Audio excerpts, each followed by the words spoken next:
Happy May Day, my wayward ones.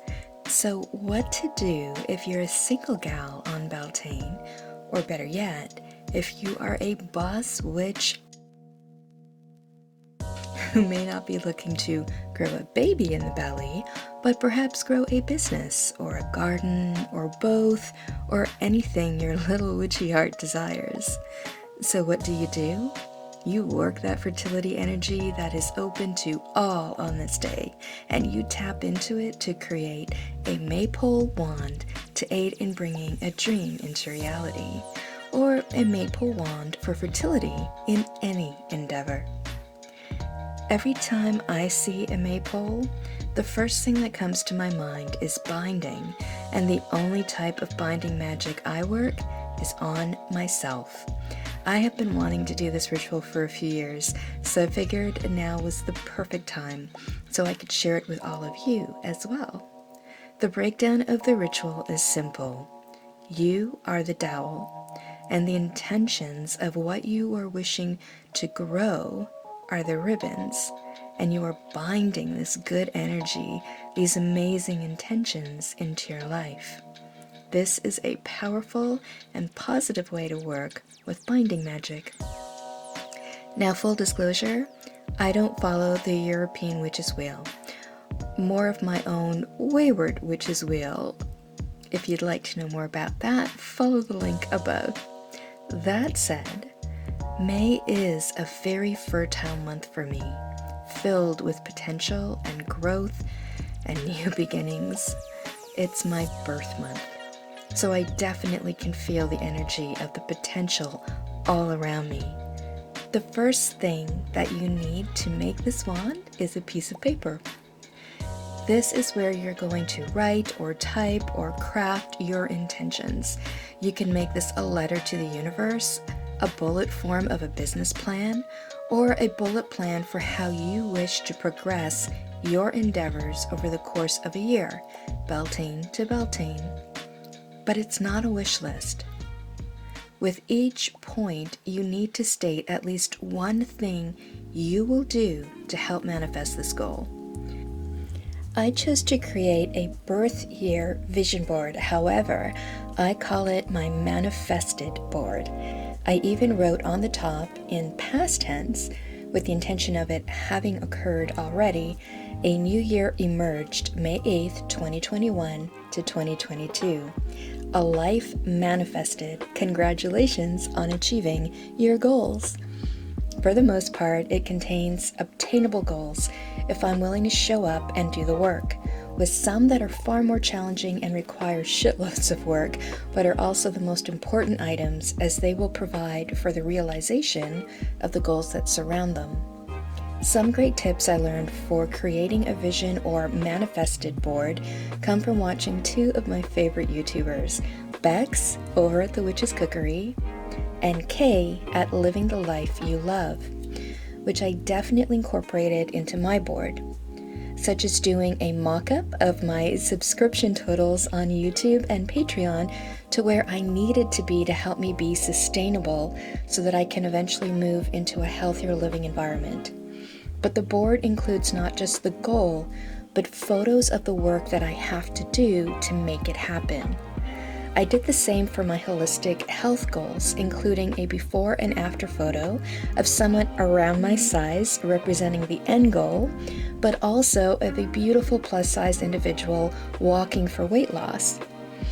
I also selected photos of two landmarks in the downtown Toronto areas that I'd love to eventually move to, and I had the pretty walking lady walking towards those landmarks in the photos, a play on walking towards my goals and layering energy and intention within the board. Sustainable low-waste living is also important to me. It's another area I get pushback where I live now. But little by little, I've been implementing personal changes over the year, and I added photos of more things I want to change and incorporate over my next birth year, such as soap berries for washing laundry, sustainable cleaning and self-care for the kitchen and bath. Now, I already make most of my body care products, cleaners, and herbal medicines, so that definitely helps. Once you are happy with the board, again, keeping it realistic within a year, or if it is a longer, more 3-4 year down the line goal, having steps that will take you towards that goal that are obtainable within a year. Print a copy for the ritual. I did 3 copies, one for the Maypole, one to keep on my bulletin board, and one in the apothecary. I also used the snip and sketch function on the computer to capture a still of the document and turned it into a photo, then saved it as my background on my computer. So it is the first thing I see when I log in and the last thing I see before I log off.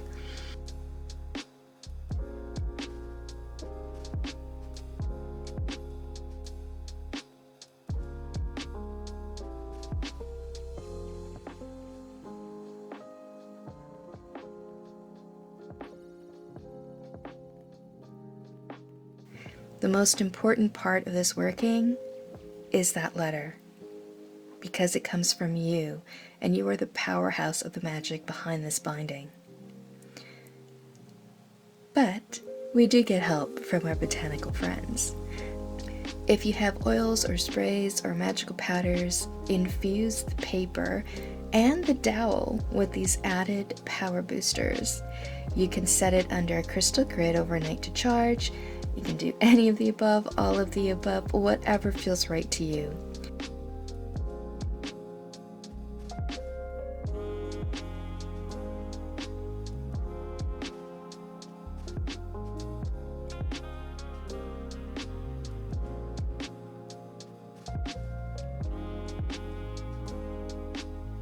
Using glue, secure it to the dowel. I secured it with the writing facing out to project the energy outward. That said, the dowel represents you, so depending on the workings, you may want it to face inward. For example, if this is for self-love, acceptance, healings, or baby in the belly fertility, then maybe wrap that facing inwards towards the dowel representing you, drawing those intentions inward.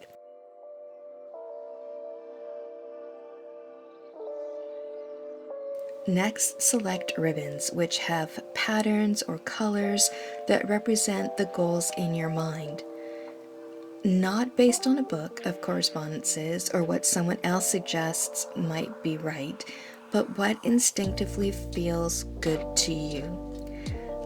I went to my ribbon box and worked with what I had on hand: black, clear, and an evergreen pattern. My ribbon selections represent the following. The black is for protection. They're going to stand as protection and guardians for my workings. The transparent ribbon is for clarity of sight, to know and see the opportunities and what actions that I need to take hold of those opportunities and to manifest them. It essentially represents tapping into my clairsentience.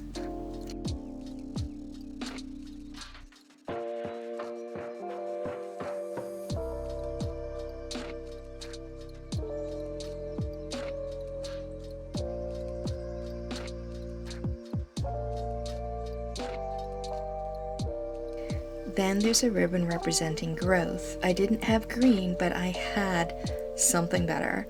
I had a ribbon with pine needles and evergreen trees. I selected the pine needles because it just looked prettier and it represents year-round, evergreen abundance. And I just felt it was so perfect because it's for year-round growth. May my endeavors be evergreen.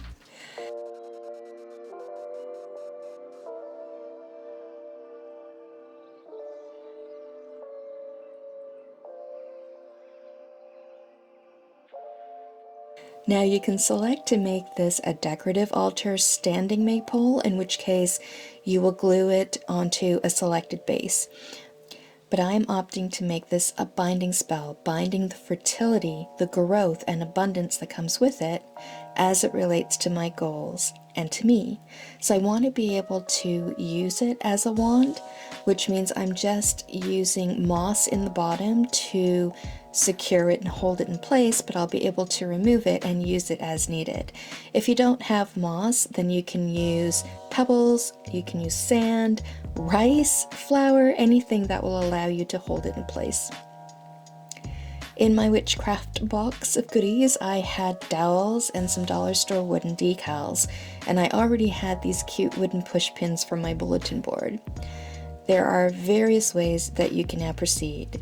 Go with what feels right and suits your style. If you have a round decal like this, you can place the ribbons over the top so it will gather like this.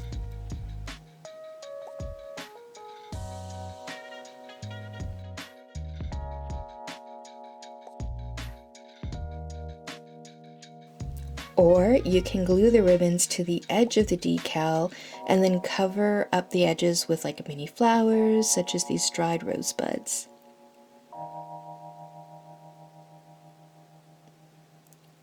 Or you can put the ribbons under the decal, which is the option I went for.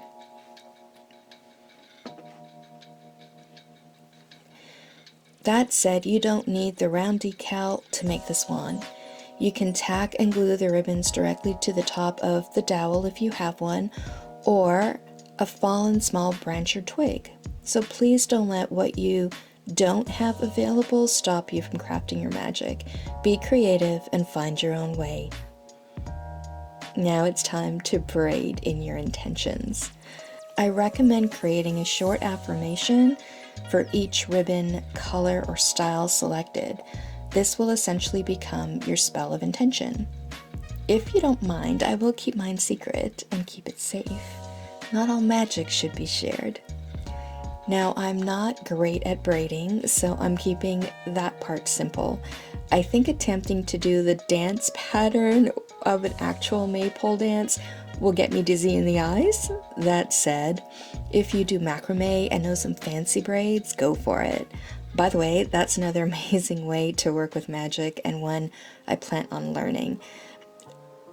And just as a side note, another thing I do with braids is braiding magic and intention into my hair.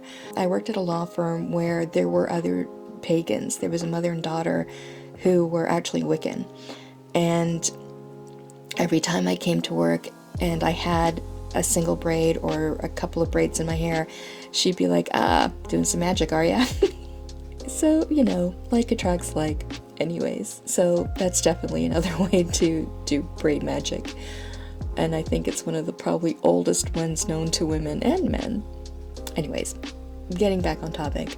Once finished, you can tie it with a little bow. I use black to secure it with protection and add a charm or crystal for added energy. And that's how you do Beltane like a boss witch.